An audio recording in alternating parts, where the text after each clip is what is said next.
Hey guys, welcome to Mad Scientist Barbecue. I'm Jeremy Yoder, and today I'm going to do a quick video on how to slice a brisket. I get requests for this all the time, so I thought I'd do a compact video in which I explain how to do it right. Alright, two things you're going to need. Number one is a cutting board big enough to fit a whole brisket on. And number two is a slicing knife.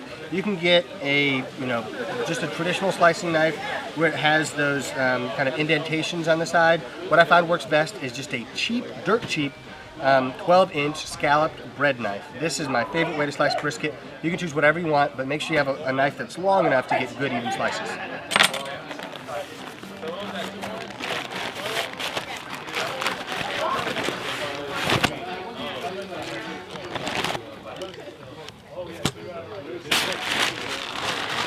Now, some quick brisket anatomy to make sure you cut this properly. There's going to be a thinner side, right? That's called the flat. And it's a different texture to what's called the point, the thicker side of the brisket. Okay, so because the grains run differently and because the texture is different, you're going to want to slice the two sides of the brisket differently. So usually on what's called the flat, it'll actually come to more of a point, right? Which is kind of confusing.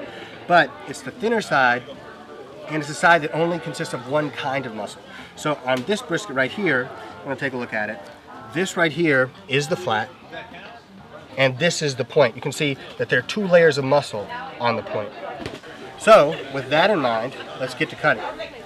First things first, what I like to do on the first cut, it's called the end cut of the brisket. I like to take off a big chunk, right? So not like a traditional slice. I take off the big chunk, and this right here is the end cut. This one looks particularly good. You see well-rendered fat, you see bark all the way around, you see smoke ring. This should be tasty.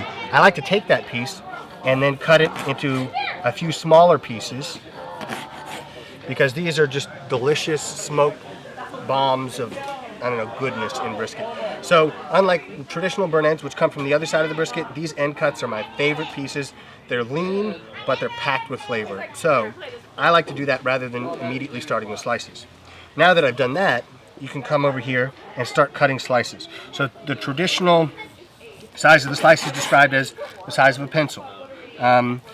If the brisket is a little overdone, you can cut them thicker. If the brisket is a little tough, you might want to cut them thinner. But this is the size of slice that I like. Something like this. All right, so we're just going to keep slicing this. We can fast forward.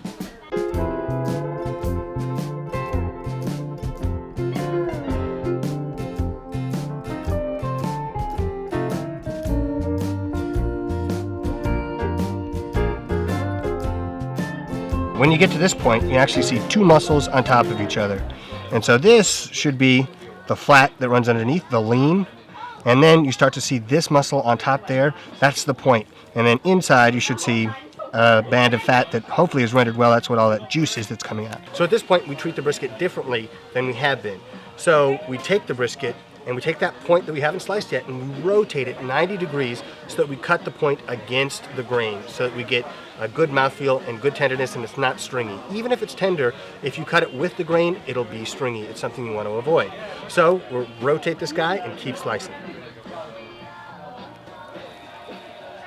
Interesting side note is that on the side of the brisket here, there's always this little band of fat that comes because you can never trim it completely out. What I like to do, because I don't want to eat that, is I just cut it straight out from the beginning. I take this chunk of fat. If we pull it apart, you can see that it's fat, right? There's basically no muscle there. It's just fat, and I don't want to serve that to people, and so we take it and toss it. Now that we've done that, we can get to slicing. Some people like to start in the middle and separate the two sides. I don't like to do that because it kind of makes it unstable when you get to the edges. One important note, when cutting the point, you don't want to cut it down the middle and then start cutting from the side into the middle. Okay, what I mean by that is you don't want to separate it right here and then start cutting like this. Because by the time you get to the middle, it's going to be so unstable, you're likely to cut yourself and shred the slice you're trying to create anyway. So what I found works best is to start from one side and go directly to the other. Just like this. And these tend to be a little thicker than what you get with the flat.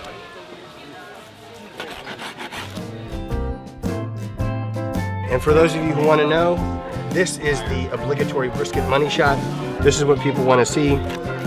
I want to see that this fat has rendered down well. This looks tender and juicy. I don't know how much the lighting is showing here, but there's a lot of moisture in here, and it looks really good. The bark is great on here. You can see that this fat has rendered down really well. It should be delicious stuff.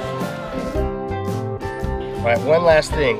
Usually, if you trim out that pocket of fat that's on the side of the point, you get an overhang of meat that looks like this. Now this is probably the most delicious stuff on a brisket. You can turn these into burnt ends. A lot of people like to put sauce on them, put them back on the cooker. I like to eat them as is because to me they don't need anything else. They are packed with flavor, packed with rendered fat, and it's magical. So I like to take these and just cut them into small pieces. And these are like brisket candy.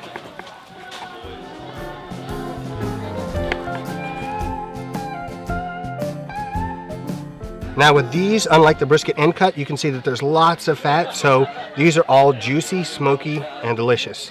And that, in my opinion, is the best way to slice a brisket. If you have any questions about this, feel free to comment down below. I'll try to answer all those. But if you do it this way, you're less prone to making mistakes, and you're going to be serving people who are happy with how you sliced your brisket.